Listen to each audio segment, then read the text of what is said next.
11221097. Di sini saya akan menjelaskan secara singkat tentang perilaku organisasi. Video ini saya buat guna memenuhi ujian akhir semester mata kuliah perilaku organisasi.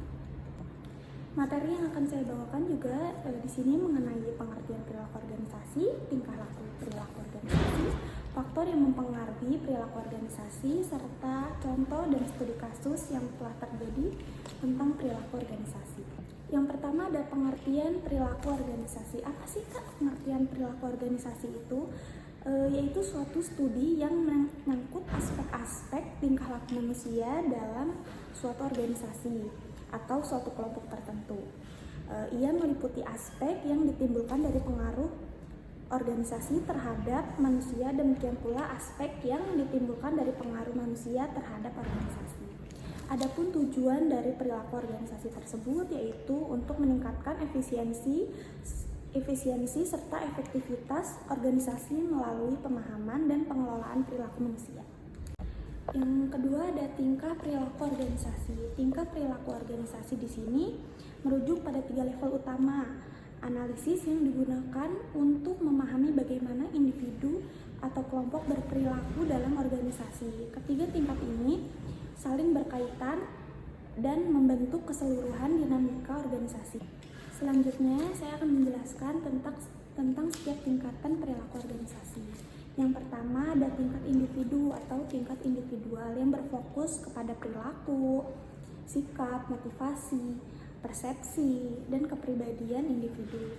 Contohnya seperti motivasi kerja, persepsi, pengambilan keputusan, dan kepuasan kerja. Yang kedua ada tingkat kelompok atau group level yang berfokus kepada interaksi antar individu dan kelompok atau tim. Contohnya seperti komunikasi tim, kepemimpinan, konflik, dan negosiasi. Dan yang ketiga ada tingkat organisasi atau organization level yang berfokus pada struktur, budaya, dan sistem organisasi secara keseluruhan. Contohnya seperti struktur organisasi, budaya organisasi, dan perubahan organisasi. Selanjutnya ada faktor yang mempengaruhi perilaku organisasi. Perilaku organisasi dipengaruhi oleh berbagai faktor yang berasal dari individu, kelompok, ataupun struktur organisasi itu sendiri. Berikut adalah faktor-faktor yang mempengaruhi perilaku organisasi.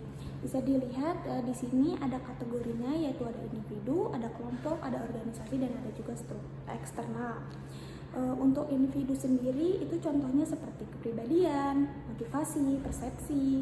Untuk kelompok seperti kepemimpinan, dinamika tim, komunikasi, dan untuk organisasi itu faktornya seperti struktur, budaya organisasi, dan sistem manajemen. Serta yang eksternal, contoh faktornya itu ekonomi, teknologi, hukum, dan sosial budaya. Selanjutnya ada contoh dan studi kasus tentang perilaku organisasi. Contoh perilaku organisasi juga terbagi menjadi 2, ada yang positif dan juga ada yang negatif. Yang positif yaitu seperti karyawan yang bekerja sama dengan tim, pemimpin yang memberikan motivasi dan contoh positif, budaya organisasi yang menghargai inovasi dan keterbukaan, lalu ada komunikasi yang efektif antar departemen. Dan sisi negatifnya pula, yang pertama itu ada konflik antar rekan kerja yang tidak diselesaikan, ada kepemimpinan otoriter yang menekan bawahannya, ada budaya kerja yang toksik atau tidak inklusif, dan yang terakhir ada kurangnya kejelasan peran dan tanggung jawab antar individu. Ada pula studi kasus singkatnya, yaitu sebuah perusahaan mengalami turnover karyawan tinggi. Setelah dievaluasi, ditemukan bahwa komunikasi antar manajer dan staf sangat buruk dan budaya organisasi tidak mendukung pertumbuhan karir.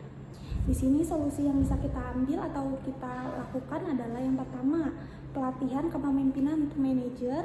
Yang kedua, membangun budaya organisasi yang terbuka dan partisipatif. Dan yang ketiga, menyediakan jalur pengembangan karir. Baik, untuk kesimpulan dari penjelasan yang sudah saya paparkan, yaitu yang pertama adalah perilaku organisasi sangat penting untuk kesuksesan organisasi tersebut. Yang kedua, memahami perilaku individu dan kelompok membantu menciptakan lingkungan kerja yang sehat.